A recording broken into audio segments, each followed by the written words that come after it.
Le diplôme d'études fondamentales est un jalon important dans le système éducatif. Il marque la fin du cycle primaire et ouvre la voie vers le cycle secondaire. Les examens d'IDF ont démarré ce lundi 22 mai 2023 sur toute l'étendue du territoire national. Au centre d'animation pédagogique de Bafoullabé, ils sont 1946 candidats inscrits, 1182 garçons et 767 filles, dont 119 candidats libres. Ces examens se déroulent dans 26 centres, 24 classiques et 2 arabes. Le directeur du centre d'animation pédagogique, le préfet du cercle, le maire, les représentants de l'académie, les membres du CGS, la gendarmerie et la garde nationale ont procédé ce matin à 8h au lancement officiel des examens du DF au centre C de Bafoullabé. À leur sortie des salles d'examen, le préfet du cercle a partagé ses impressions et conseils. Nous venons de lancer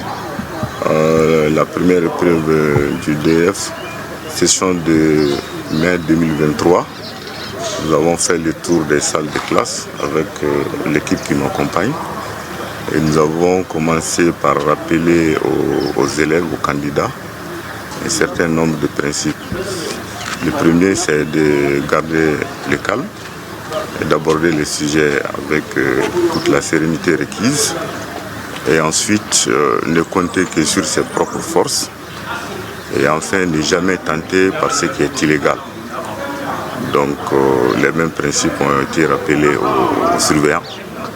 Et au vu de ce que j'ai constaté, je pense que ça se passe pour l'instant très bien.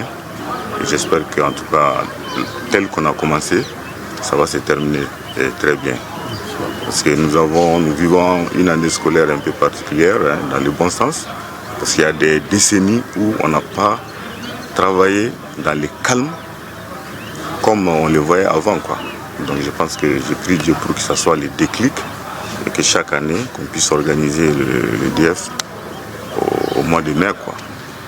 Donc je souhaite une très bonne chance à tous les candidats. Le maire a exprimé son souhait d'avoir des passants de qualité. Il a réaffirmé l'engagement de l'administration municipale à soutenir l'éducation et à investir dans son amélioration. Il s'agit pour nous aussi d'ajouter nos bénédictions, puisque l'on se sent, je peux dire, assuré depuis maintenant l'année dernière.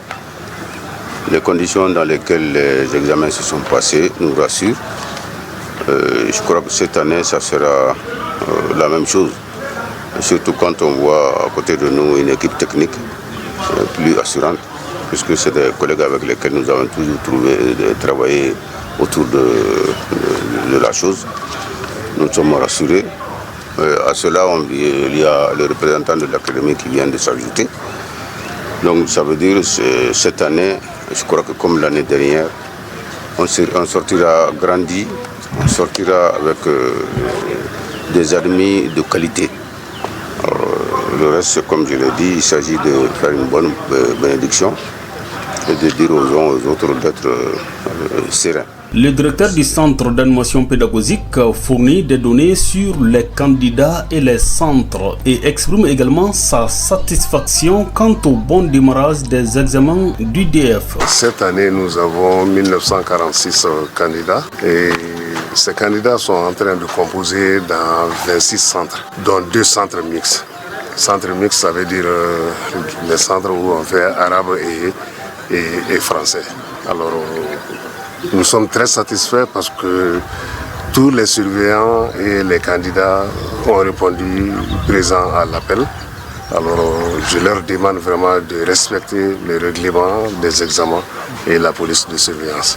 Je souhaite bonne chance à tous les candidats. L'interdiction d'utiliser des téléphones portables pendant les examens est une mesure légitime et nécessaire pour garantir l'équité et l'intégrité du processus d'examen. Le respect de cette règle contribue à assurer que les résultats reflètent véritablement les connaissances et les compétences des candidats. Donc, en tant que service technique organisateur des différents examens de fin d'année scolaire, nous venons de commencer avec le DF ce jour lundi. Et pour nous, ce ne sera que des recommandations. Des recommandations pour les surveillants par rapport au respect strict du règlement des examens et de la police de surveillance. Recommandations pour les élèves d'éviter en toutes circonstances la fraude et de respecter leurs devoirs et leurs droits inscrits dans la police de surveillance et ainsi que dans le règlement des examens.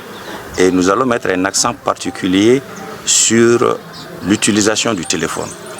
Comme le règlement l'a dit, il est formellement interdit pour un candidat d'amener son téléphone au niveau du centre, pas dans la salle, mais même au niveau du centre. Et cette année, le règlement nous dit que la fouille corporelle est permise. Donc faisons en sorte que, comme l'année dernière, les examens se passent dans la quiétude et dans la sérénité.